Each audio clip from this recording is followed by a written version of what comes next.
কালকে এটা আমাদের বেলুড়েও উত্তম সাপটার সন্ধান পাই এবং শানু আমরা সেই সাপটাকে ধরি। এটা হচ্ছে চন্দ্রগোড়া, সব থেকে বিষাক্ত যেটা।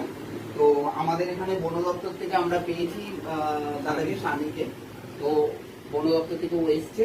তো আমরা এই সাপটা, যেহেতু সাপ সচেতনতাটা খুব প্রয়োজন মানুষের বিভিন্ন কাজে, সাপের যে গুরুত্ব রয়েছে সেটাকে আমরা গুরুত্ব দিয়ে এই সাপটা আমরা কালকে ধরেছি এবং সেটাকে সযত্নে রেখে আজকে আমরা এটা দাদার হাতে, বন দপ্তরের হাতে তুলে দিচ্ছি।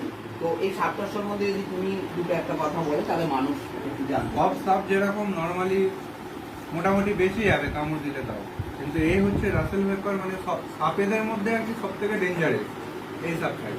তো এর কামড় হলে যদি টাইমলি ট্রিটমেন্ট না হয় এর মধ্যে কোনো মানে সুযোগই নেই বাঁচার মতো, তো একবার ডেড হয়ে যাবে।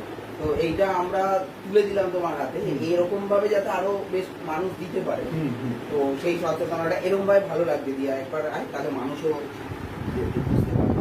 একদম। আর এটা তো ছোট, তাও এই ছোট হলেও এই সাপ কামড়ালেও আপনাকে হসপিটাল ডায়ালিসিসের ব্যাপার হতে পারে যদি সেরকম ডিপলি ভাবে বাইট করে।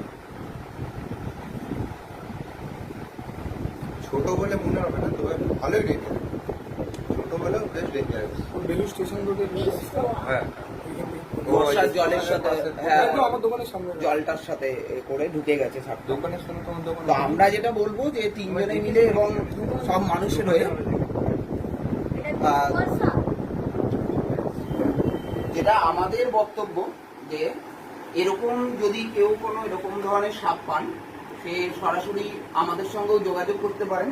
কারণ সাপ দেখলেই মানুষের যে একটা আতঙ্ক, মেরে দেওয়ার যে প্রবণতা, সেটা যাতে না হয়, সাপ দেখে সেটাকে সচেতনতার সাথে যাতে আমরা বন দপ্তরের হাতে তুলে দিতে পারি এবং সাপগুলোকে নিয়ে আরো বড় হয়ে যাতে এগুলো মানুষের যে বিভিন্ন রকমের সাপের বিষ যে কাজে লাগে বা সাপগুলো দিয়ে যে আমাদের উপকারে লাগে। এই যে এই সাপটার যে বিষ আছে, হ্যাঁ, এর বিষ কোনো কাজে লাগে। আচ্ছা, এই রাসেল ভাইপার এর বিষ কোনো কাজে লাগে, কিন্তু মানুষের এটা থেকে জানলেও খালি অ্যাটাকই থাকে, ও আর কোনো বাঁচার মতো বাঁচার মতো